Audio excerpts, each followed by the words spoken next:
Howdy YouTube, Killer Off-Road Hobbies here. So what I've decided to do with my Savage X, as you can kind of see, is I bought a Kershaw Designs conversion kit for it.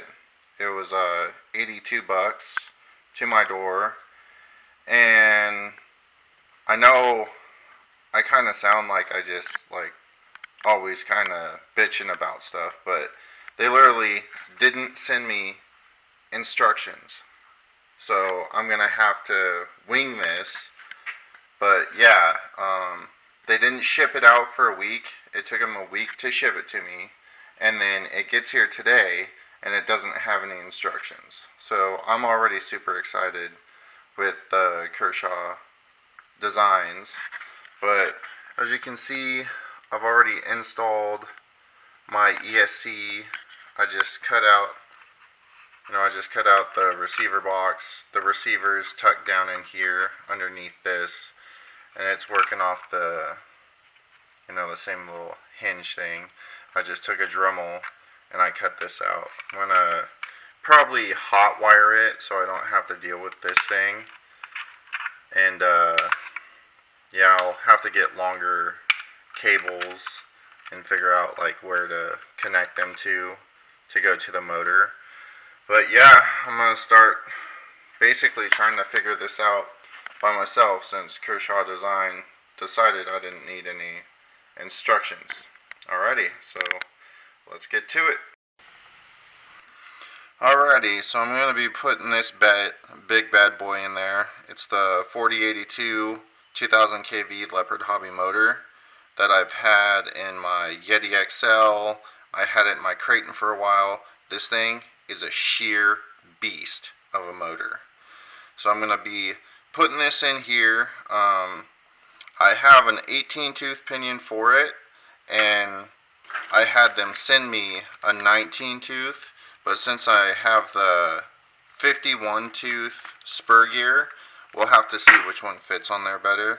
But basically right now, I'm going to connect this to this low center of gravity motor mount plate and then put it in here, and then I'll be right back. Okay, so I got the motor in. It was super easy. You just pull the two screws out of this side of the bulkhead, and then of course thread lock these and drop them down in there after you mount the motor to it. I'm using the 18 tooth pinion gear because it's, as you can see, it's all the way over, and that's the only way that motor would fit in there because it is right up against the chassis on both sides. So that's because I have the 52 or 51 tooth spur, but the mesh is good, everything's good. I'll have to get these wires out of the way, of course, but I think I can actually I think they'll actually make it. Maybe. It's going to be a tight. I'll probably have to, have to tape them or something. But yeah, so far so good. The hard part is going to be the tranny because they send you this idler gear, and I'm not sure where to put this or whatever. I'll figure it out. I always do, but yeah, pretty disappointed they didn't send me any instructions, but hey, life goes on. I'll still make it work and whatever. So the tranny comes out crazy easy. All you gotta do, pull a couple screws out.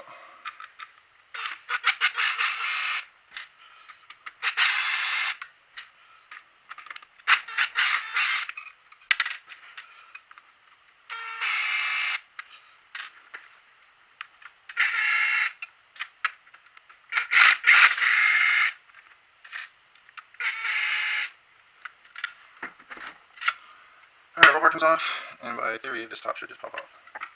Oh, you gotta take these out too. Thanks for that.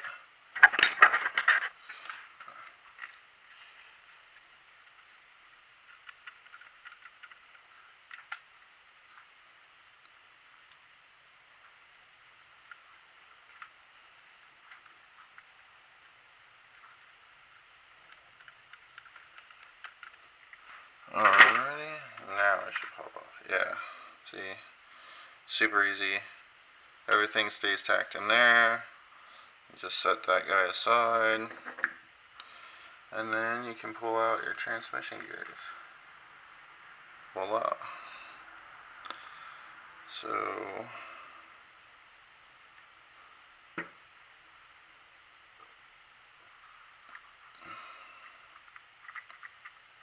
alright. Now this idler gear.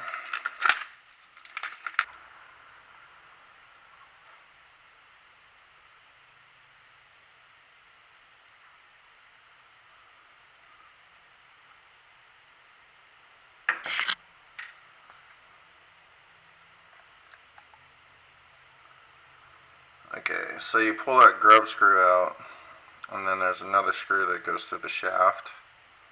As you can see, comes out. And then you can take that guy off. Guessing that's what I have to get rid of, because that's kind of like a clutch thing.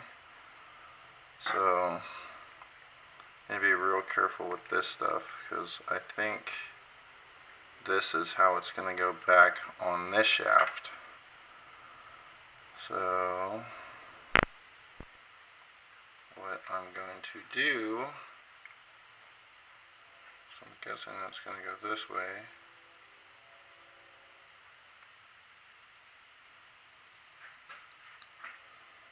Let's see. Shaft is quite longer too. Will it fit? That should fit. Okay. Well, since that's going to go in the front, or if I build it from this way,